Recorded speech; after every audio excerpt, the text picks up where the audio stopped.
is the last session of today, with the exception of the wrap-up remarks. So I'm pleased to introduce Brent Todarash with software supply chain security and risk management. Why the future will be federated.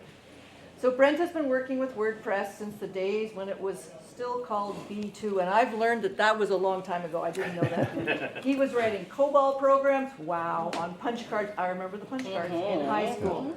Over the past 25 years, he's worked across nearly every corner of IT, from dial-up ISP, I remember that, broadband, from static HTML to modern PHP, and from Linux advocacy to running a managed WordPress hosting company.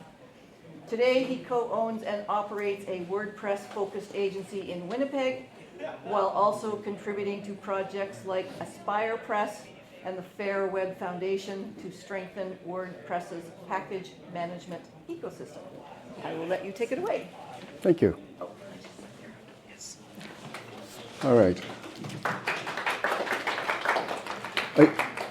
So I might need to talk quickly. I'm going to try and cover a lot of ground because I only cut half of what I wanted to say. So I do hope that I can leave time for questions. So why am I not?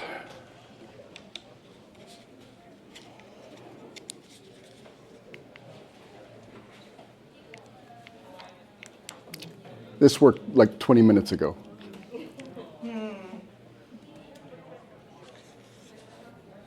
All right. Okay, so who am I? And this is partly covered already very well. But I came to WordPress as a B2 user. So I've been around for a little while, seen some things. And in the meantime, I've worn a lot of different hats. Well, they're popping up there. That's different things that I've been doing. I started as running a Linux advocacy website like 1999, 2000, sort of early 2000s, and I've been running a Linux desktop for over 2 decades now. So that's sort of my open source, bent.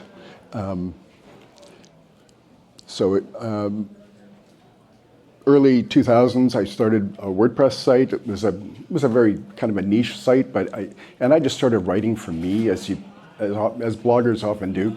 I was writing to process a whole bunch of different things, and ended up with 2,000 daily viewers, and that was a little bit of a surprise to me. But it got me into WordPress, and I kind of went away from blogging for a while, or I blogged 140 characters at a time, and I've returned a little bit to doing some long-form writing as time permits now. So more recently, the AspirePress and FAIR projects, and the day job, and still being very old school. I'll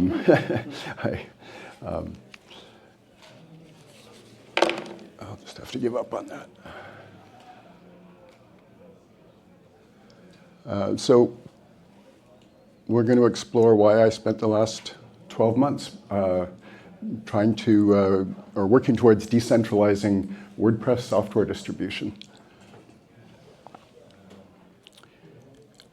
So before my career in IT and all things internet, I was in the general insurance industry, and I held a professional designation there.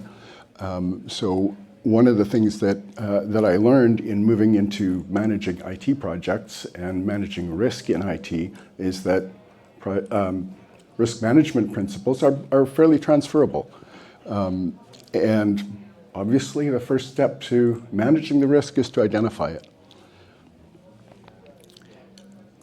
So we have to do more than identify risk. We have to, in some way, quantify it, so measuring risk.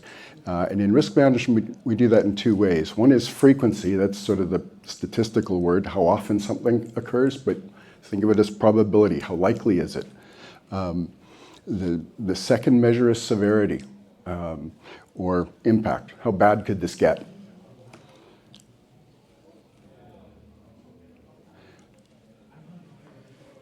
So what's the worst that could happen is a good question, followed by what can we do about it?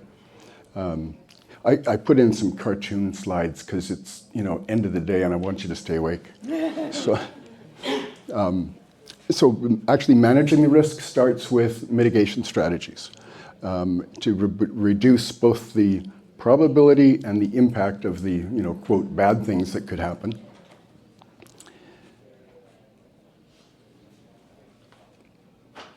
So risk mitigation strategies, number one, you can make somebody else responsible, which is easier than it sounds because that's the basis of insurance and many other types of contracts. Sometimes that's, just not enough because, if the thing happens, even insurance or someone else being responsible is a poor consolation. So you want to reduce the risk to an acceptable level. What is an acceptable level is anything that you can take in stride. So it'll be different according to, whatever the risk is and to your situation, but whatever you can take in stride is acceptable as a risk. So you can reduce probability by prevention, and this is where we put in, security. Like we think, well, don't let the hackers in. We put up the firewall, and then reduce the impact. So the difference between reducing probability and reducing impact here is I've got to keep the hackers off my network so they don't get the credit card numbers. Reducing impact is not storing the credit card numbers. So if you're able to do both, that's even better. And then spread of risk is something we'll talk about a little bit because it's an underappreciated tactic. And you already know what it is. You understand it because your mother explained it to you. She said, don't put all your eggs in one basket. So in IT, we call it a single point of failure. The supply chain calls it single vendor risk. So in the insurance industry, you can buy a business interruption insurance so that if the only place that you can buy a certain part or product, if their factory burns down, you can have insurance for that, even though nothing happened to you directly. And that is how you might cover off a single vendor risk in that context. I told you knew what this was because XKCD calls it dependency. And you've all seen the comic, I'm sure. So spread of risk would be having more than one of these little pillars propping things up. So if you're not mitigating risk, you're not managing it, you're just accepting it. So this is where it starts to get interesting because we're going to apply this to our supply chain for software. So software does have a particular kind of a supply chain. It has nothing to do with trucks moving boxes anymore, but we have a specific way of looking at it. And in most diagrams, it looks basically like this. Digital goods have a specific type of supply chain that gets from the developer who programs it all the way to the end user. So we split this up in sort of two areas. We look at source integrity and build integrity. So you can kind of recognize what's happening with actually developing the software as the source, and then what happens when you assemble it for distribution. So we can actually group these into 4 areas. So we have source threats, build threats, usage threats, and dependency threats. And this is how we sort of break down the supply chain to look at different risks that can occur. So you have attack vectors here, here, here, here, and they just pop in like that. They're all these different areas that you need to ensure are secured. So these are a bunch of different kinds of attacks that can come against the supply chain, and we are seeing a lot of talk about the software supply chain and the different attacks that have occurred. So, for example, the long con is doesn't normally appear on these types of diagrams or slides because it's a difficult one to deal with. But yes, I'm thinking of the XZ hack. And I say XZ because we're in Canada. So XEUtils, is that the one? yeah. So and those are very difficult because the attacker was able to play the long game and gain a position of trust. So those are hard to deal with, but they're not impossible. What's missing from those diagrams is single vendor risk. And as of a year ago, people started looking at WordPress.org as a single vendor risk for where we obtain our software updates. And the thing about supply chains is that they hate uncertainty. And this is something that we have had a lot of in the past year. With an uncertain scenario, risk is just hard to quantify. So whether that's legal actions or the potential of having your supply chain cut off, as happened to one host, or even innocently through outages or anything like that, having only one vendor becomes a risk to 43% of the internet. And it's not just WordPress, so I'm not picking on WordPress, because this just happened in the Ruby community, where the Ruby Central sort of asserted control over Ruby gems. But you can already bypass that, because this is how the internet responds to that sort of thing.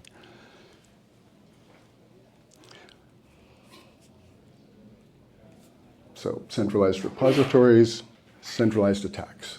If all the gold is in Fort Knox, that's where all the break-ins are, or attempted. So,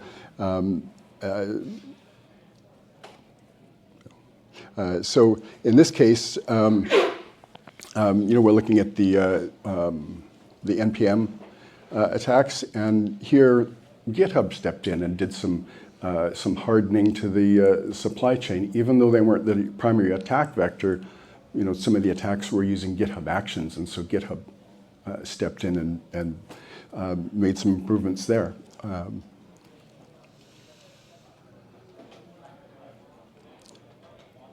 And as of last month, it's almost a dozen groups signed a joint letter saying, hey, it's pretty expensive to run these repositories, and this can't be sustainable. So I wanted to be really clear about this one because people already talk about it a little bit as the tragedy of the commons, but don't be fooled, because this is a centralization risk. Like this is a centralization problem. It's not a it's not the tragedy of the commons, because that is still the biggest myth affecting open source software. So yeah, we're looking for a little reassurance, a little bit more certainty. So let's go back to our supply chain and remember all the different areas. So we have certain tactics that we can use in each of these areas to harden the supply chain.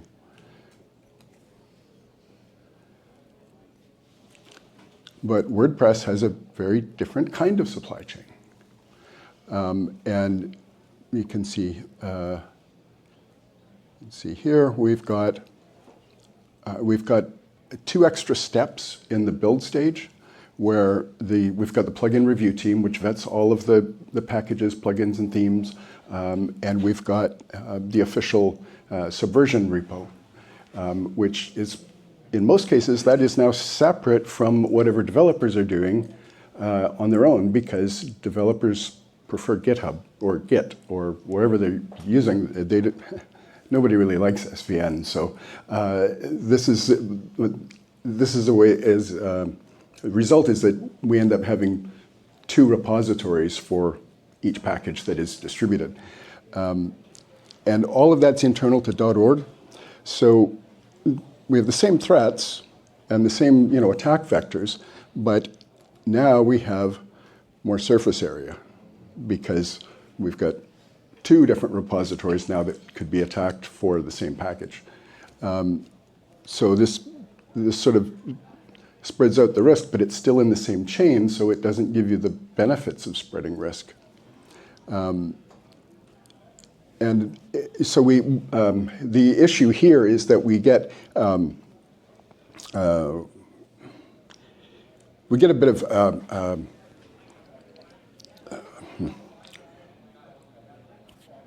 sorry, I lost where I was. Right. So the attack vectors that we've added don't really have reliable safeguards, or they are opaque, because this is all internal to .org.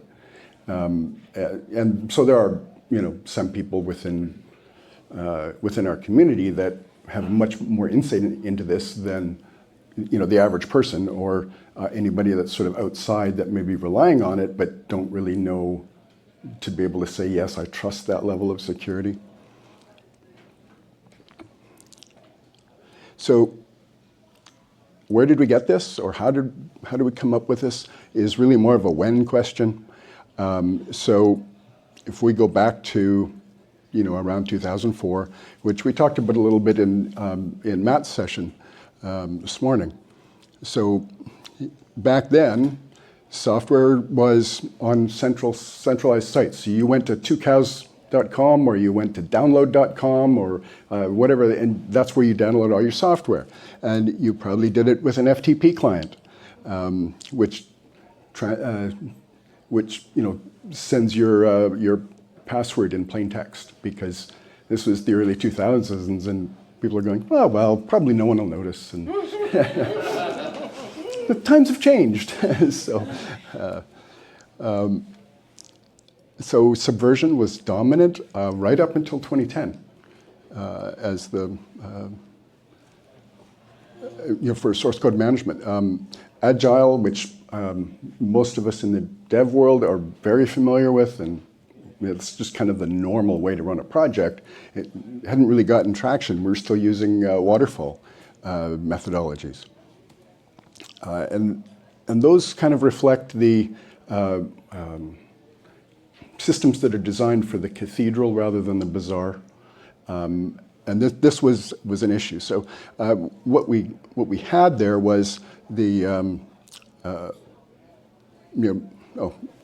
sorry, I'm getting ahead of myself. The broadband use was just passing dial-up, and blogging was in the zeitgeist. So looking to when B2 came, where WordPress came out of B2, and this is the part we covered a little bit this morning. First release, May 2003. Plugin support, official plugin repository, January 2005. And theme support in February. And then the official plugin directory. So this is early 2005 was when we, sort of had that. And really, this was great at the time, because there was really no, the community was, a fraction, a very small fraction of what it is now. And it was hard to find plugins or themes that you wanted to use. So you just had to, and you didn't know which ones were better or worse, or should I trust this one or not. And so, in those days, I would be looking for, if I was looking for a theme, I might I might look around and go, oh, okay, well, here's one by Brian Gardner. I know who that is, and I'm just going to use his themes. So and that's basically how I learned to write themes, is dissecting how he'd built them. But you had to kind of know a little bit about the community, and you had to know where to find stuff, and it was very difficult. So that kind of Wild West was kind of brought gradually to a close by people gradually moving into .org as the official source for all of the plugins and themes, and you could trust it. So in those days, that was something really needed. And out of necessity, it was all centralized. So the question is, can we decentralize it without reintroducing the Wild West? Spoiler, yes, we can. So how do we respond? So doing nothing's always an option. Usually not the best one. Maybe it's fine, maybe it's not fine.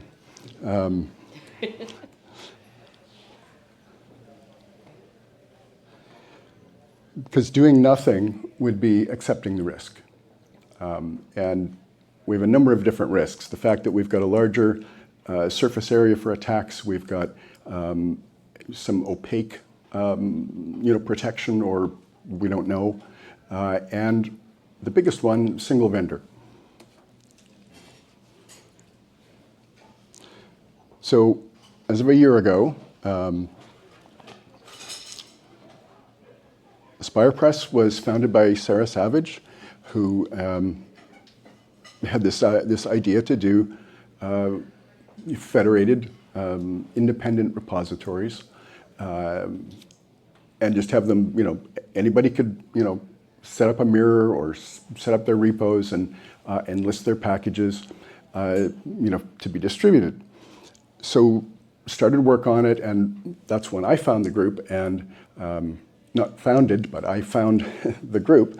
And what I found was people asking the right questions, which is far more important than people with the right answers, because you're going to get more ideas, and you're going to get people working out the kinks together, and you're going to get a group. Because at the time, there were a lot of people saying, and I mean, most of you remember this, it's not that long ago. We had a lot of people saying, oh, here's how you run your own mirror, here's how you would do this and that. But nobody was really offering to do it for you. It's just, oh, here's some tools. It's like, oh, just set up a mirror. There's 60,000 packages, by the way. Just, but here's the code. You can, run it yourself. Well, it's not really practical for most people. So the difference here was AspirePress was building a suite of software tools and standing up infrastructure. Because the idea was, let's not just have a mirror, let's make it a public mirror. Anybody can use this. And we worked with Fastly on that. So they partnered early. So as I got involved with the AspirePress project, I don't know, I opened my mouth one time too many or something, and I ended up managing project managing big parts of it. But the development has been done by mostly other people, and we've had a good group there. But we launched version 1.0 as of June 6th in Basel, right around the time of WordCamp EU. And yeah.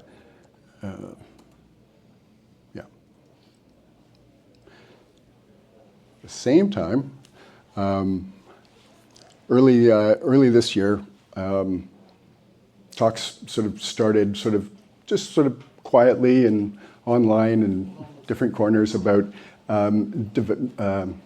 coming up with a new solution. And it was very much of the same vision or very similar to what AspirePress' vision was.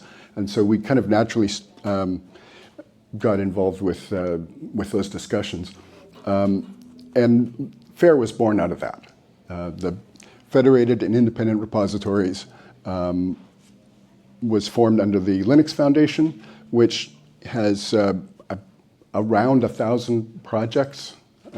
So they've got a little bit of experience in knowing how to put together a project with good governance and oversight, and that's what we wanted, because we wanted to move quickly, and the Linux Foundation was able to provide guidance in that. So a coordinated announcement took place in Basel at the same event, and that launched the FAIR plugin for technical independence, which used the AspirePress servers with their mirror, so that you could download everything through FAIR and AspirePress that you could from WordPress.org.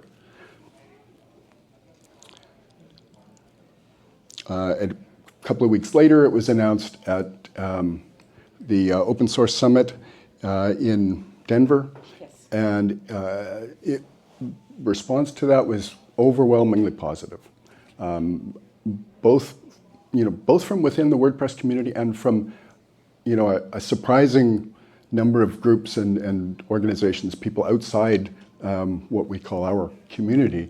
So non-WordPress users said, "Hey, that's great. We love what you're doing." So working together to decentralize and federate, and the approach is for FAIR and AspirePress to essentially, I'm saying disruptive potential, because we are looking to make some significant changes in the way that we think about distributing software.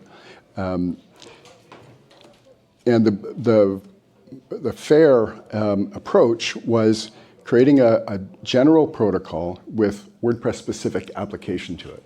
So in the general application of the protocol, it could be used really to distribute any kinds of digital goods. And I keep using the example of EPUBs. Maybe you've got a whole group of writers that love to write science fiction, and they just want to share their EPUB files so that they can read what each other is writing. That would work under this sort of protocol in the general sense. But because we are primarily looking at WordPress right now, we have a lot of specific WordPress specific extensions to the protocol that really address the way that WordPress needs things distributed. So it's similarly, it's a suite of tools that are released under the MIT and GPL licenses. So back on our supply chain, we how did I get? Okay, supply chain with our three areas that we're looking at. Three different types of things that we can do to help secure our supply chain. But remember, the WordPress supply chain is a little bit different. So when we're going back to this kind of a model, plus doing it in a distributed fashion, we needed to move some things, and we needed to add some things in order to provide the additional layers of security that you could potentially lose by decentralizing. So the decentralizing is made much safer by adding some types of security that we have never had in WordPress. And some of them are ones that we have talked about for, in some cases, years in WordPress about, oh, we should have this. But it's just kind of never come up as the priority with so many other things that are being done in WordPress core. So what we did then was we said, okay, well, we need to make a stronger connection between the original software and the end user. So we tightened that connection so that when the end user website installs the software, they know that it is a bit-for-bit copy of exactly what they requested. So even if it was cached or stored somewhere in between, it is it is digitally signed with a crypto signature so that you can verify that it's the right thing that you received. And how does that work? So, decentralized architecture. We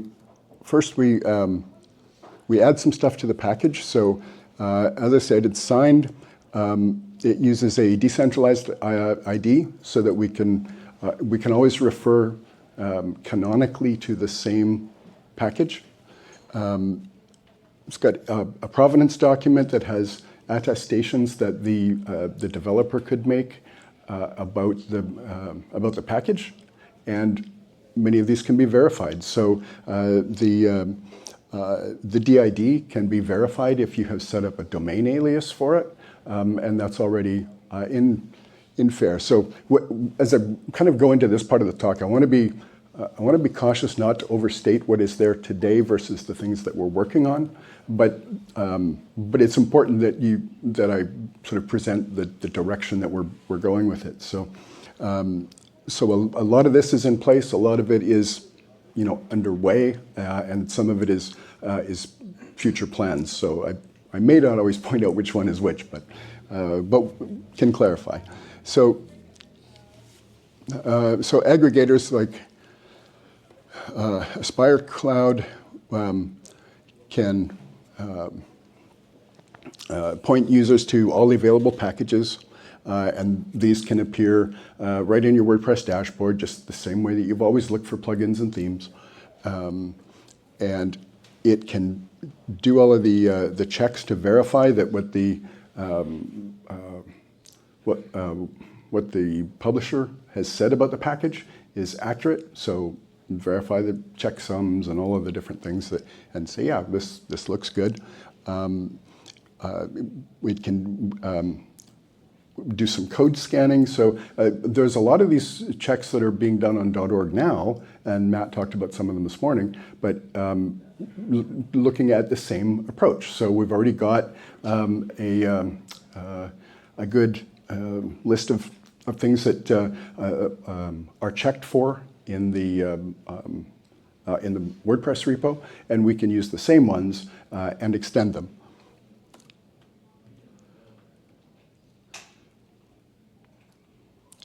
So distributed repositories, every publisher of a package gets to choose where they are hosting their code. And we feel that's important. And that's the decentralized part. So you're in control of, this is the canonical version, this is the only canonical version, and this is where I want it hosted. So if you like, GitLab over GitHub or whatever, or if you want to self-host and run Git or so there's a list of ones that are currently supported, and likely plans to extend those.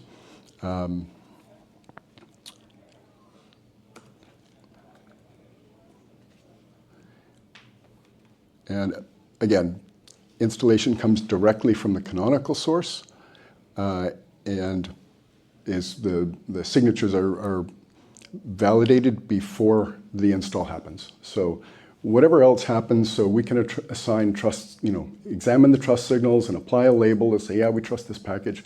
But after all of that, at the end of the day, if the signature doesn't match, the install gets aborted because you can't be sure.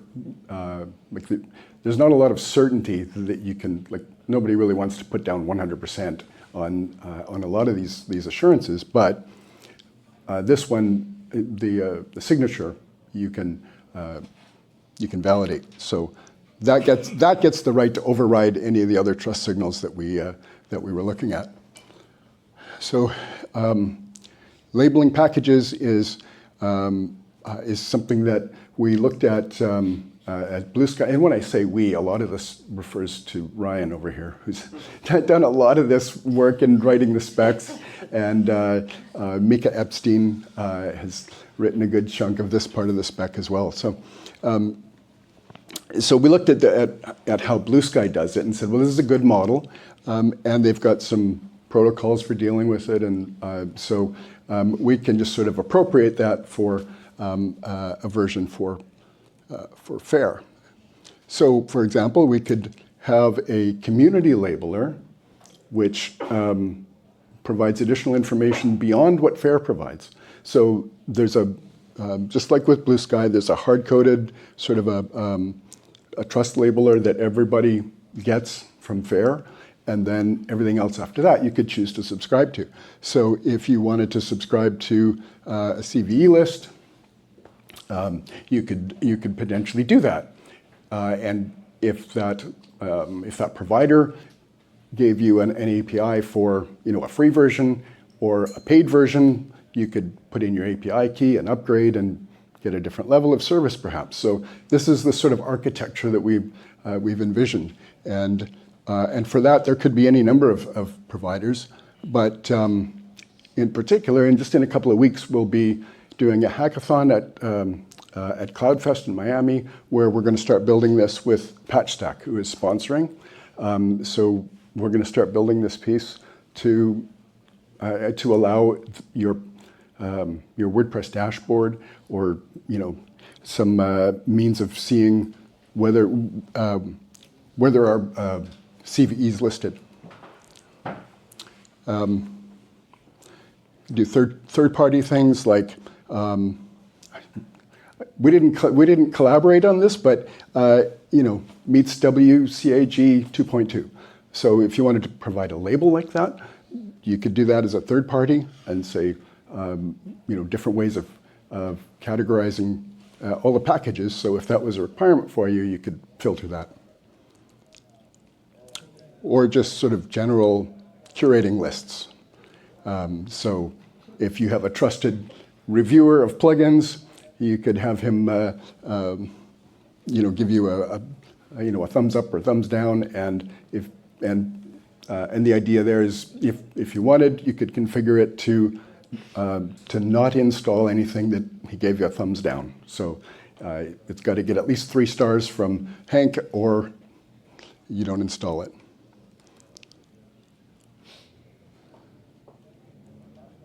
So this is how we implement a trust model, and yeah, I'm going to try and start talking faster. But so digital trust is a big deal.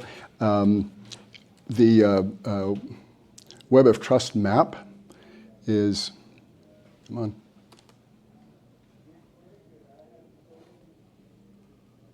There we go. Globally, it's identified thousands of different projects that are working on this particular problem. How do you verify trust or identity online? And in Canada alone, I don't know why it's not loading, but the picture is right. So we've got, and there's even the Digital ID and Authentication Council of Canada, which, until I started digging in here, I didn't realize we had that. So I don't know, maybe they need a little more marketing, but it's all of these people being concerned and working the problem of how to establish trust digitally. So here again, we have sort of how I conceptualize our trust model. So we've got our package, and we've got the different attestations that the publisher could make, as well as different things that we can run checks on and say, well, does it do this, and does it have that, and is this secure?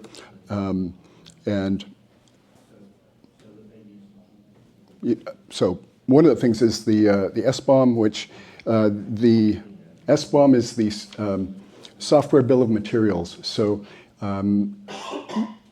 in a software package, you might have different libraries or components that ship together with it, and that's what this refers to.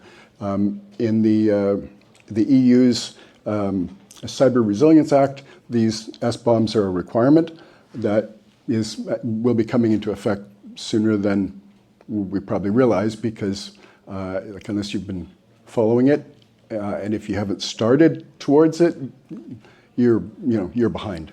So So this is something that we said, well, we can put in the ability to verify that those are present. And then we do the various checks, so code scans, all of that. So then we calculate a trust score, apply a label, using criteria that are also used in a number of other places. So OpenSSF scorecard to WordPress.org. Symfony has a program. There's the Open Code has a badge program. A lot of people are doing this kind of scoring assessment. So we look at the same kinds of checks they're doing to validate that best practices are being followed. So over the length of the time that WordPress has been running, things have changed.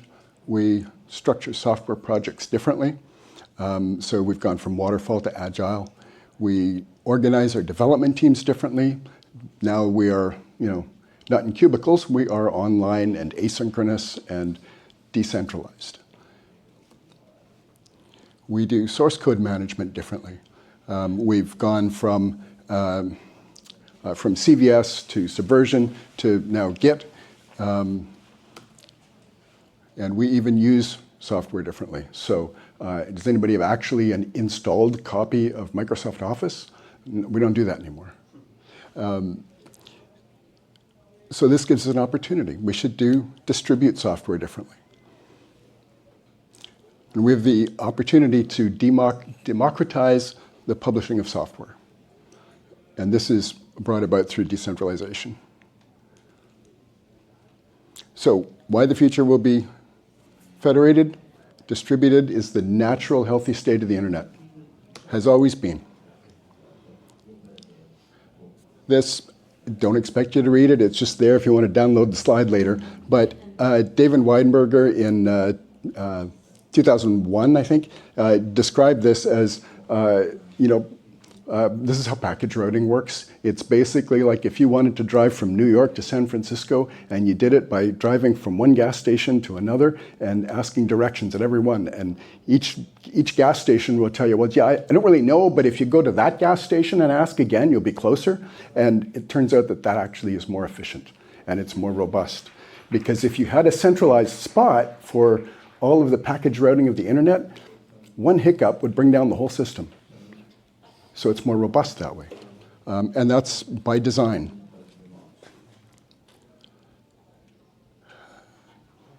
Tim Berners-Lee talks about this being very decentralized, and he says that feeling of individual control and that empowerment is something we've lost. And this is important because for me, this is a Web 3 thing. Web 3 is just the web rediscovering its roots. Web 2 was silos and monolithic Twitter and Facebook and all of these silos. Web 3 is just saying, oh, that's not how it was supposed to be. Let's get back to what we meant.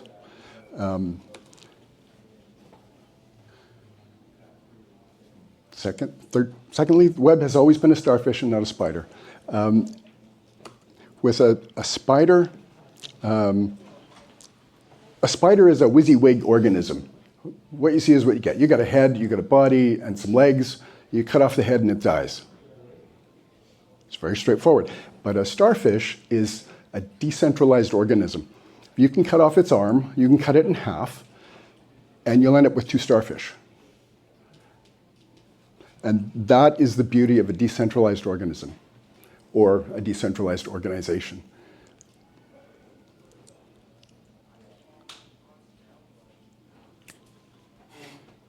And the harder that you fight a decentralized organization, the stronger it gets. So this is like the Hydra in Greek mythology. You cut off a head and two more grow in its place.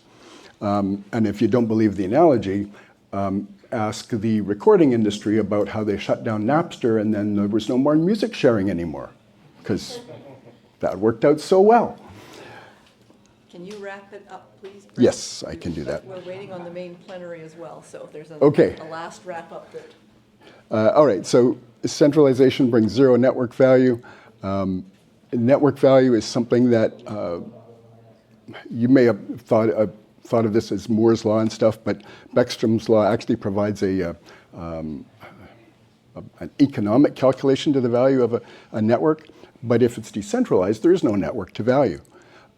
Network economics says that when everyone supplies part of the network, the costs are also shared. So when we're saying that it's not sustainable to have all these centralized distribution, well, if everybody supplies a piece of a decentralized network, you've solved a huge piece of the cost problem.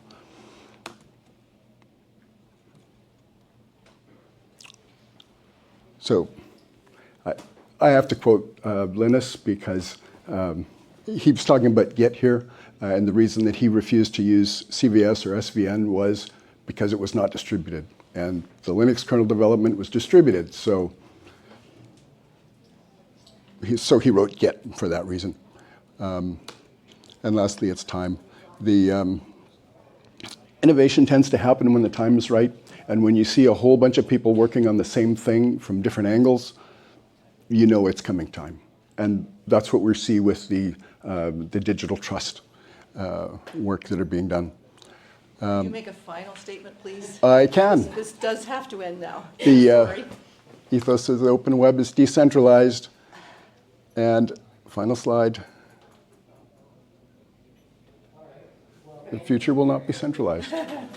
So.